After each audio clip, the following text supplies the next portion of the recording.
Is that correct? The Shaykh replied, I do not think that a Salafi in Aqidah and manner can adopt the methodology of the Ikhwan al-Muslimun and others like it. We know from the partisan life of the Ikhwan al-Muslimun group that more than half a century of time passed on them when they did not benefit, personally, anything, let alone benefiting others.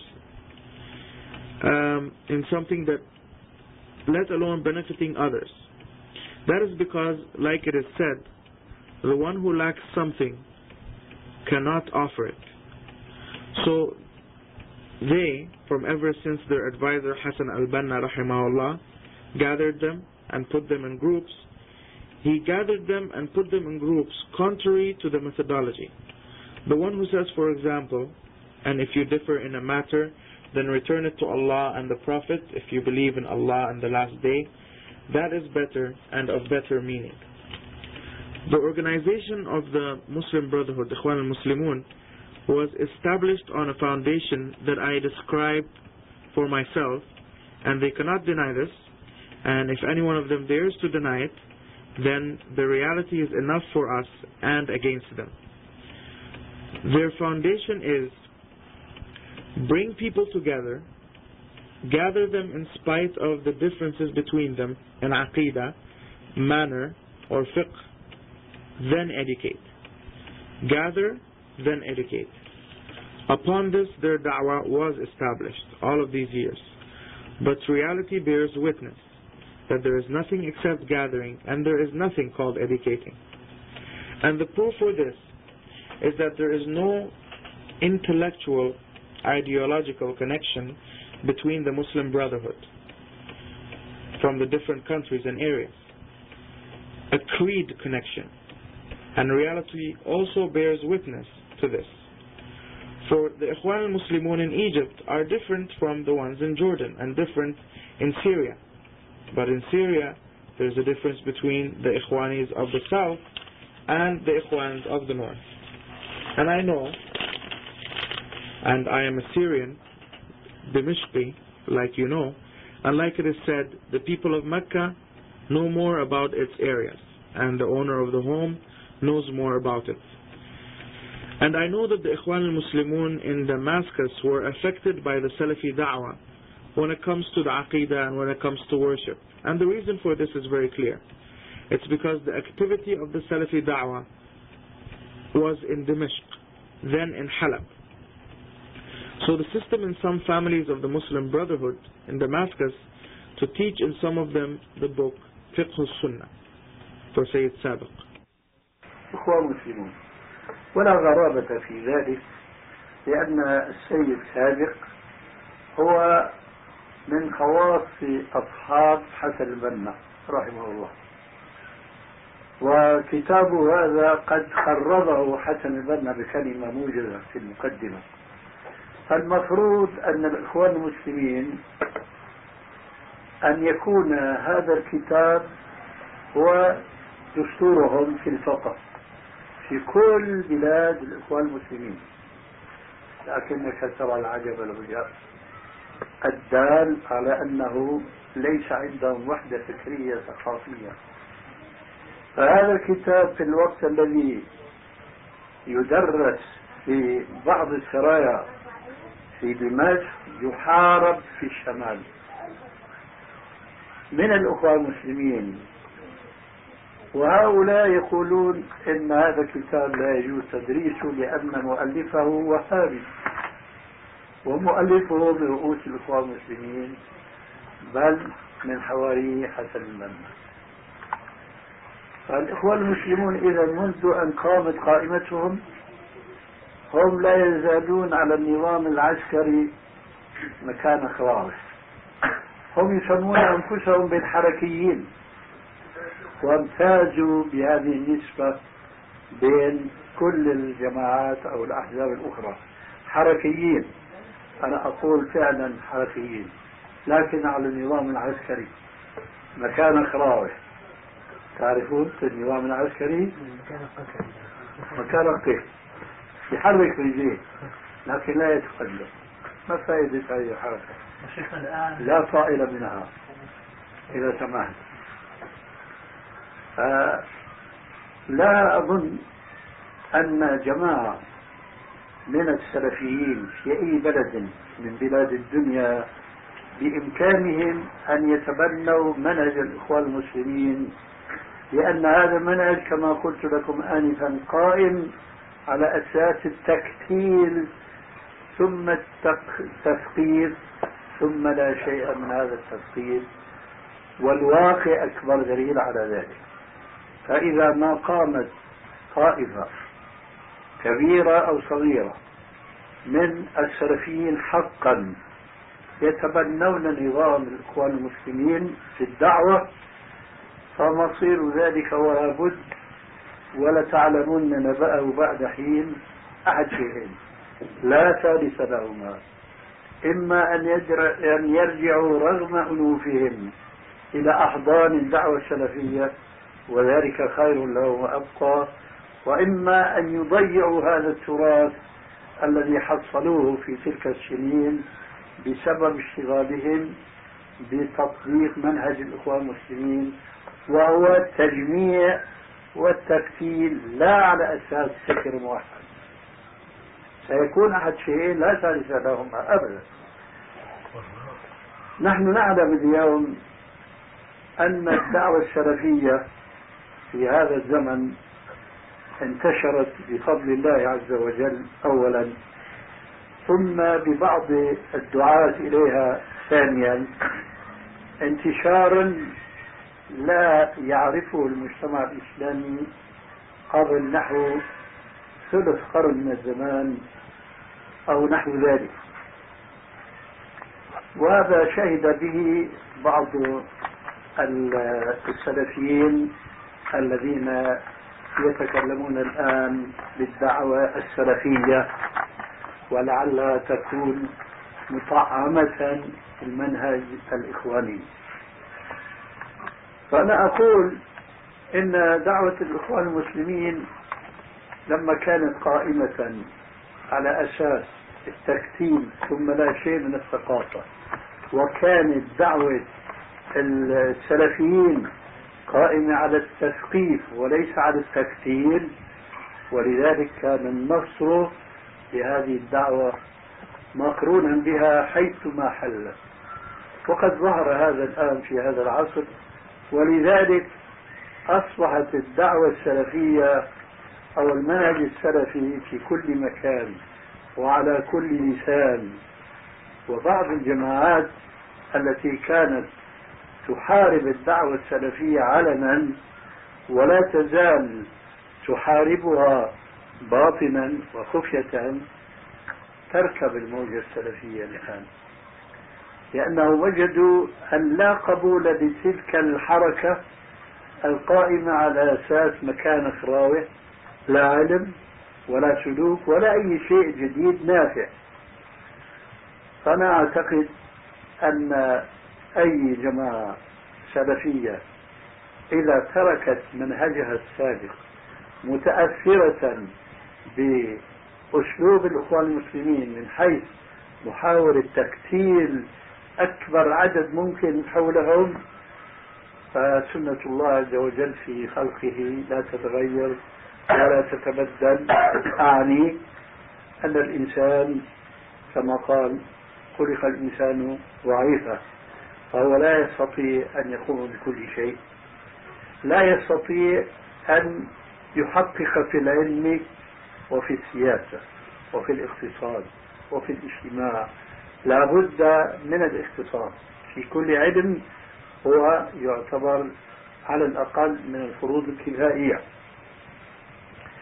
فإذا ما توجهت جماعة كانت تعمل في دائرة العلم مما نحن نسميه بالتصفية، تصفية هذا الإسلام مما هو بريء منه، والتفصيل سمعتموه أكثر من مرة، وقرنوا لذلك تربية الجماعات القليل الذين هم حولهم، فإذا ما وسعوا دائرة التكتيل والتجميع سيفلت منهم زمام التصفية، وسيفلت منهم الجماهير الكثيرة والكثيرة جدا، لأنهم 1 2 5 10 نفترضهم من كبار العلماء لا يستطيعون أن يربوا الألوف المؤلفة على العلم الصحيح وعلى التربية الصحيحة.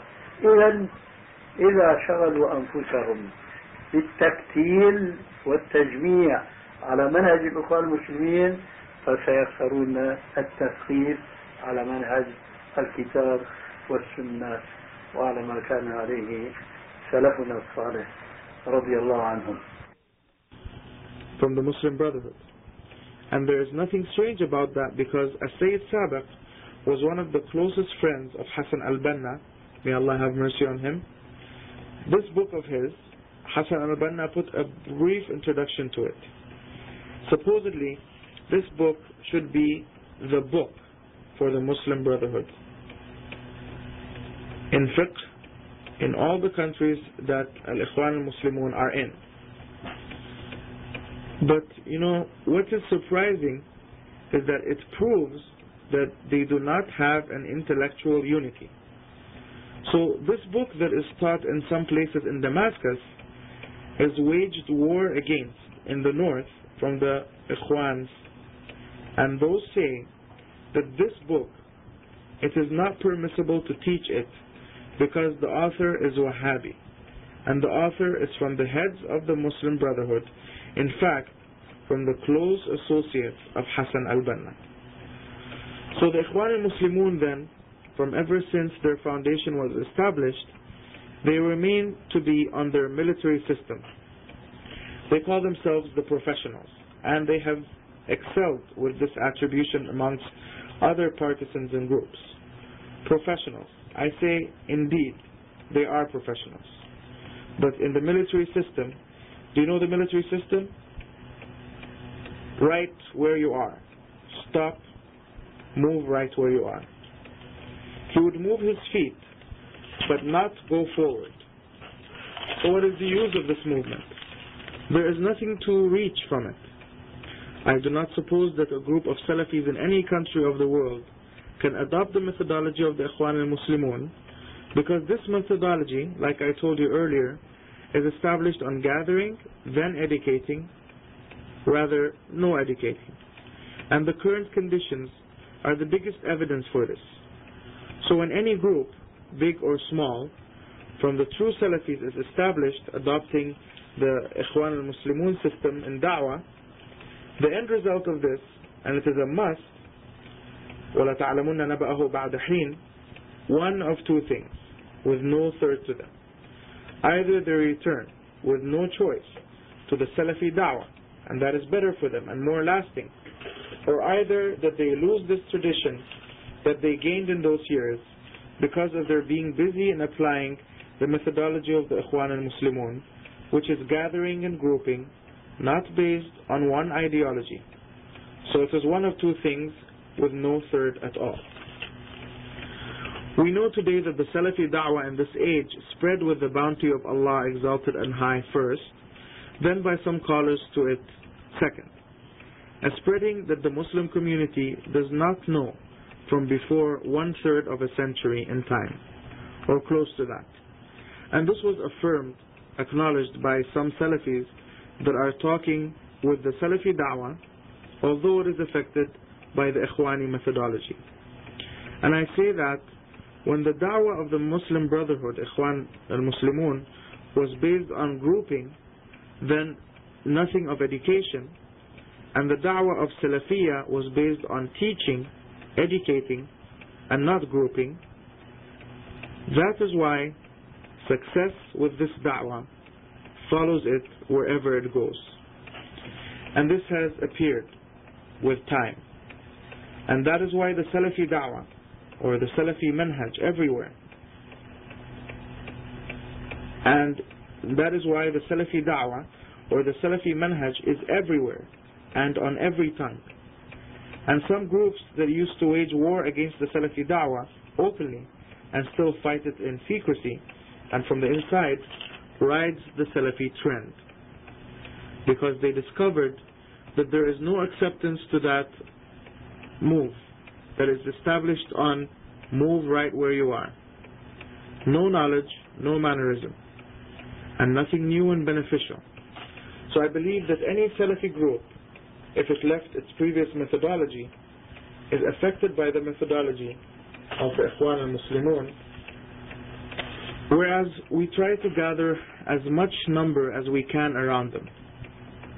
The Sunnah of Allah does not change and is not replaced. I mean, like He said, وَخُلِقَ الْإِنسَانُ ضَعِيفًا. The human being was created weak. So he is not able to do everything altogether. He is not able to accomplish in knowledge, in politics, in economics, and in gathering. There has to be a limitation in every knowledge to be considered at least from the Fard Kifaya obligation. So when any group is directed after working in the circle of knowledge from what we call tasfiyah, purifying this Islam from what it is free of. And the details you heard more than once. They compared to that upbringing the few groups around them, and when they have widened the circle of grouping and gathering, the authority of purification will flee from them. And a lot of people, because 1, 2, 5, 10, let's suppose they are from the most knowledgeable of scholars. They cannot upbring the thousands on authentic knowledge and on the correct upbringing. Then, if they busy themselves with grouping and gathering on the methodology of the Ikhwan al-Muslimun, they will lose educating on the methodology of the book and Sunnah, on what our pious predecessors were upon.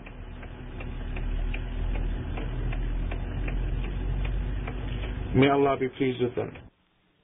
لهذا أنا أقول لا أنكر أي جماعة على أي جماعة تقوم بفرض كفائي، لا أنكر هذا، لأن لا يمكن إلا هذا.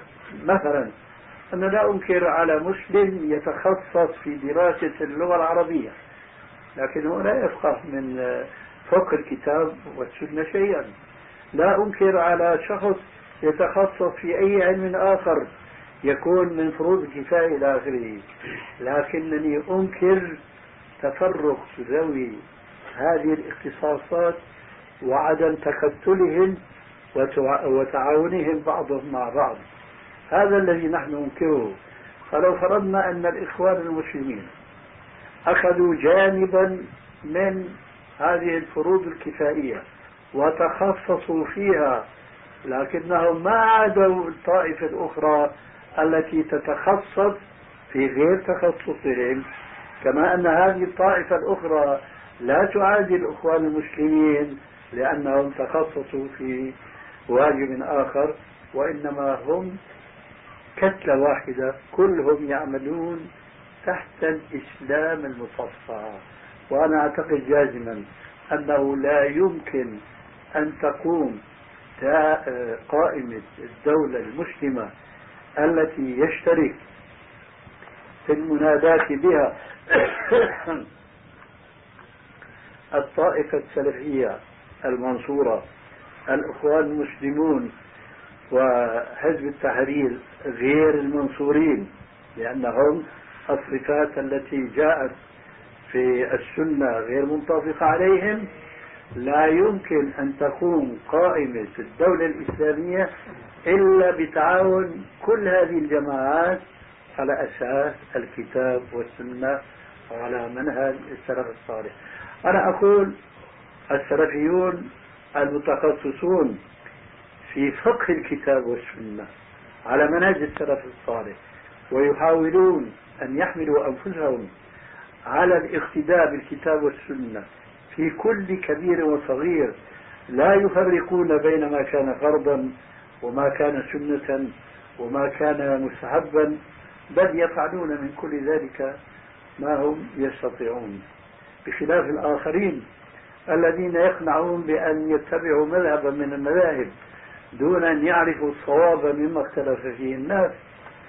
فهؤلاء السلفيون إذا ظلوا في هذا الجانب فقط ثم لم يأخذوا بالجوانب من الفروض الأخرى ولو بالتعاون مع الطوائف الأخرى، فهم أيضا سيظلون مكان خرائط.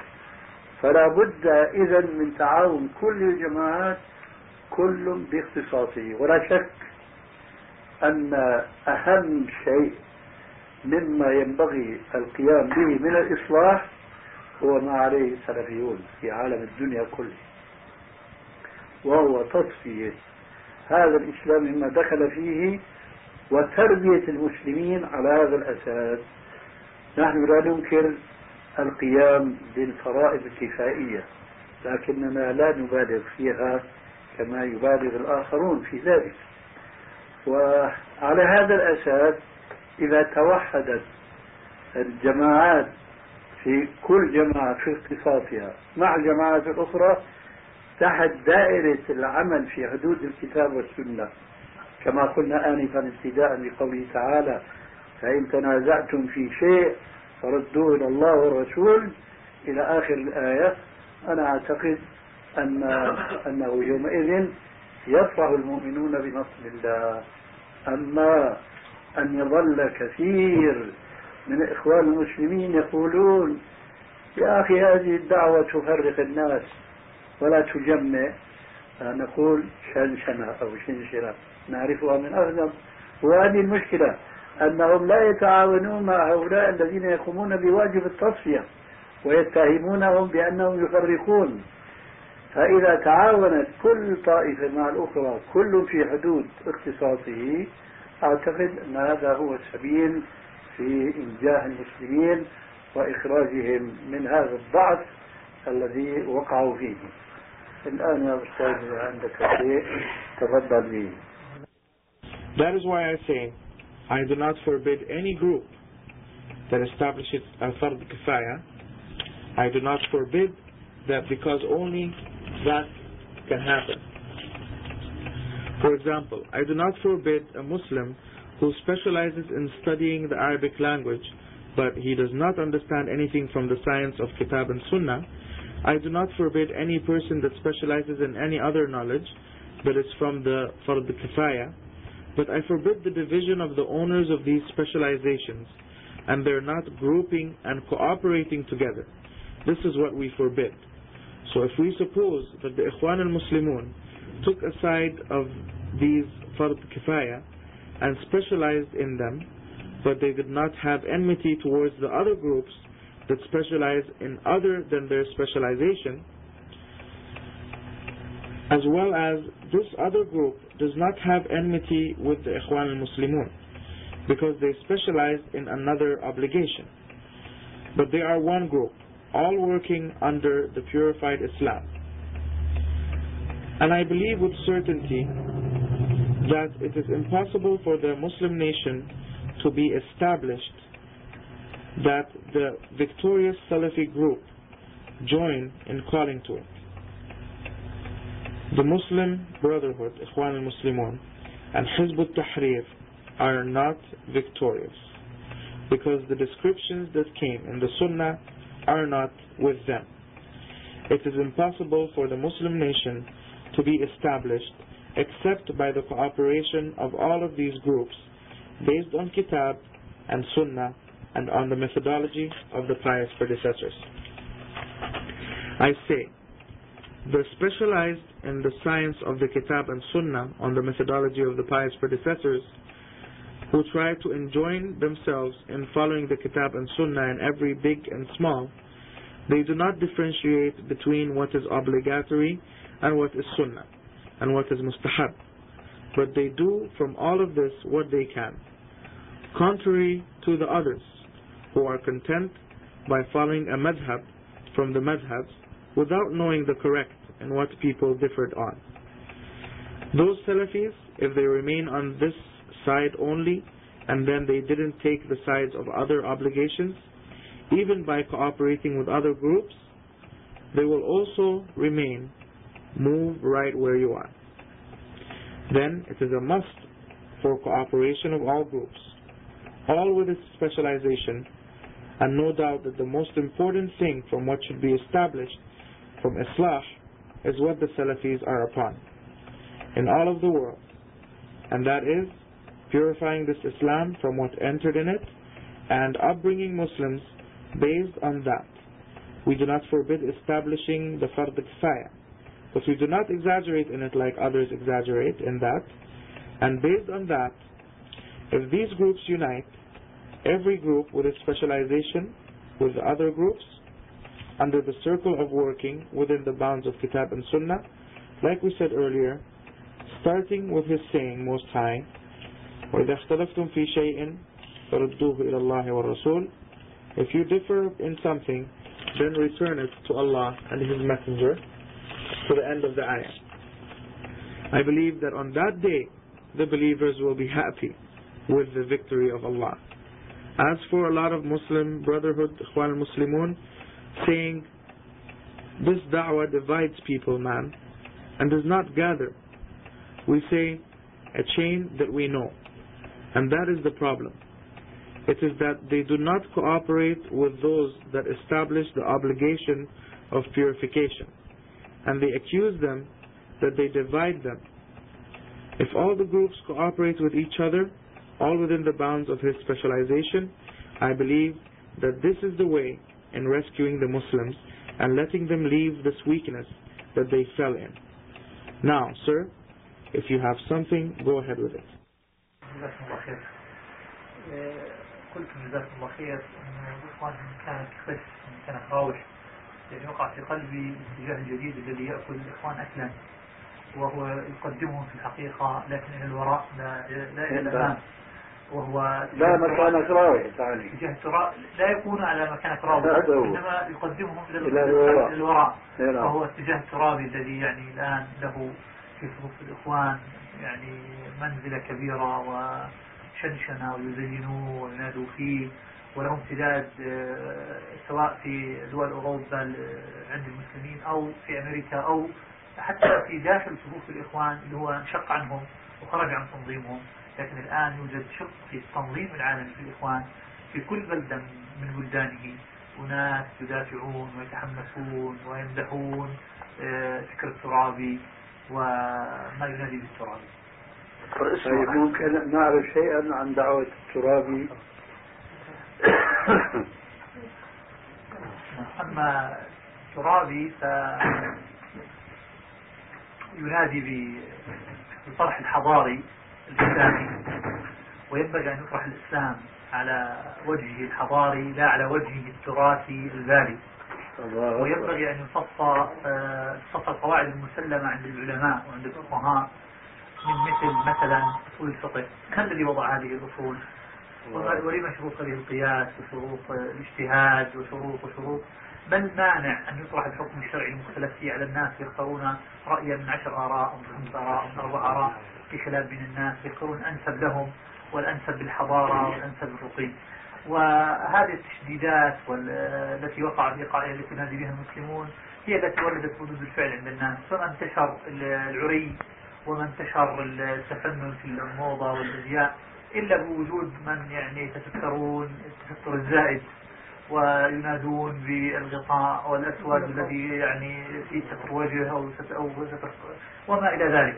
فهو يطرح الإسلام على زعمه طرحا حضاريا لا يعني في النظر للنصوص وكل نص على رأيه له ملابساته وله ظرفه وما ينبغي لسنا مقيدين بهذا الفهم.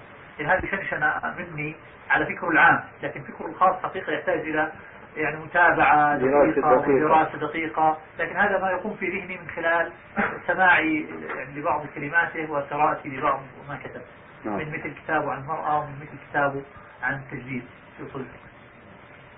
عفوا كتابه عن المرأة عندك؟ عندي نعم. ممكن نستعيره؟ الآن طيب نحن نتهيأ ننصرف الآن. نعم أظن الجواب عن هذا السؤال كافي إن شاء الله. جزاك الله خير. الله يعطيك العافية شيخ. جزاكم الله خير. Somebody addresses the Sheikh. Jazakum Allah khair. You said Jazakallah khair in some of what you were saying. You said move right where you are. Stop, move right where you are. It dawned upon my heart the new direction that eats up brothers greatly, and it makes them proceed really to the back, not to the front. The Shaykh says, so it's not move right where you are then. And then the man says, it is not according to stop, move where you are. Shaykh says, that's it. And then the man goes on, in fact, it proceeds them to the back, and it is the direction of At-Turabi that has a high esteem to the Muslim Brotherhood, and they decorate him and call upon him, and he has extensions, whether it be in Europe or the States, even inside the ranks of the Ikhwan and Muslimun.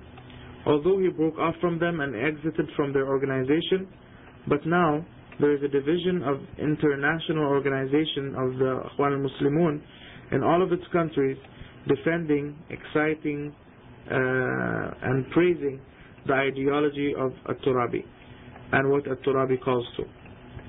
And then the Shaykh says, so now can we know something about the call of At-Turabi? And the man says, as for At-Turabi, he calls to modern application, and that Islam should be applied according to its modern side and not according to its original traditional side. Shaykh says, Allahu Akbar.